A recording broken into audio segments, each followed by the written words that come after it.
What's going on, guys? Welcome back to another episode of Lockdown Coverage. If you guys are new to the channel, my name is Daniel. On today's episode, this is Miami Dolphins all exclusive. First things first, I want to apologize for actually not being able to create as much content as you guys wish I would, just because the NFL offseason is kind of at a standstill right now and there isn't much news to talk about. I'm doing what there is, so I actually want to talk about some Miami Dolphins news related to Devante Parker first before I get into quarterback news.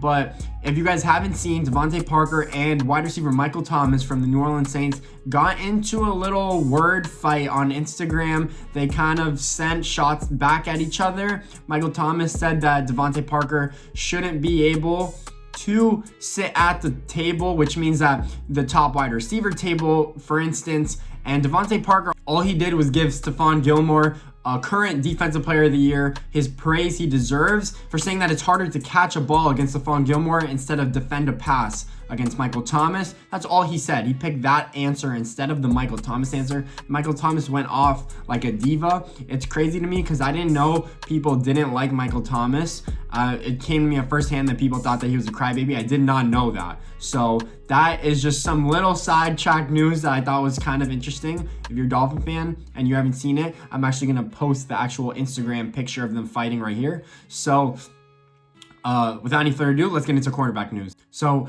in terms of quarterback news, the first thing I did want to get into is that former 10th overall pick from the Arizona Cardinals and former second round trade value pick that we got is Josh Rosen. And Josh Rosen is speculated to be rumored to have trade value. I don't know if we actually would trade him right now. It kind of would make sense for us to trade him earlier than later, just because the team doesn't want to bring him in, especially if one of a team's quarterback goes down, let's say, and they want to trade for Josh Rosen. Is it going to be worth Josh Rosen getting traded for a third round pick and him not knowing your offense to bring him in and struggle to learn the offense and play him right away? I don't know if a team is going to want to actually do that. I also don't know what the trade value for Josh Rosen would be. Last year we got him for a second round pick.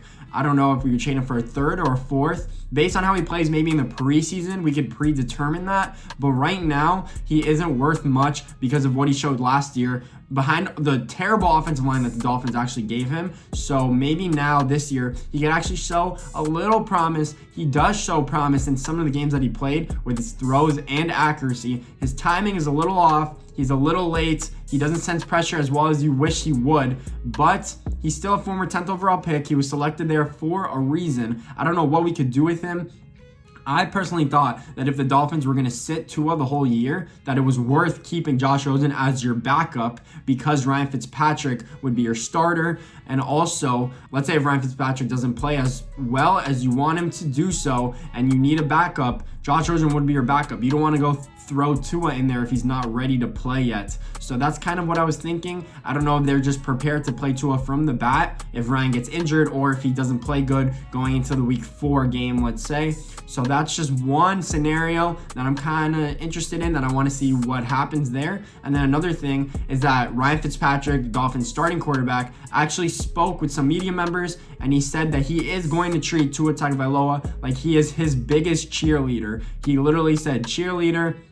He's going to teach him. He's going to root for him. He said that he has so much knowledge from all of his time in the NFL that he actually wants to pass it down. I think it's great that we have Ryan as our starting quarterback. If we have a prime dominant quarterback that is really good, obviously it would be great to have a really good quarterback, but to develop a young rookie, it's not the move, if I would say. I think Tua has a great leader at hand. He can ask him questions whenever he wants. Ryan Fitzpatrick said that he wants Tua to feel comfortable when asking him questions. He wants him to learn. Eventually, I feel like Ryan Fitzpatrick would be a quarterback coach, would be a coach to begin with. I think he's that knowledgeable about football, even though his standard or his playing standard hasn't lived up to expectations. So he has played pretty good, but Harvard grad, he is a genius, I would say, in terms of the playbook and learning and teaching. So it's a perfect fit, in my opinion. I think Tua is going to be under great hands this year.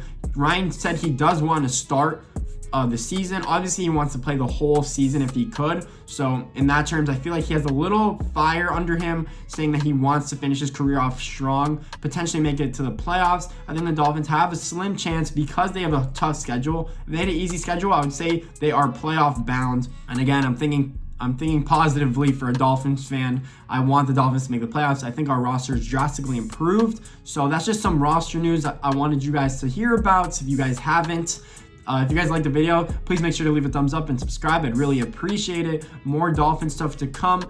I'm going to try and do new series here and there. I'm going to add to what happened to players series that I've actually been doing with Johnny Manziel and Jameis Winston. So I'll continue that because the NFL offseason is so dry and there isn't much news. So just keep watching, guys. Thanks.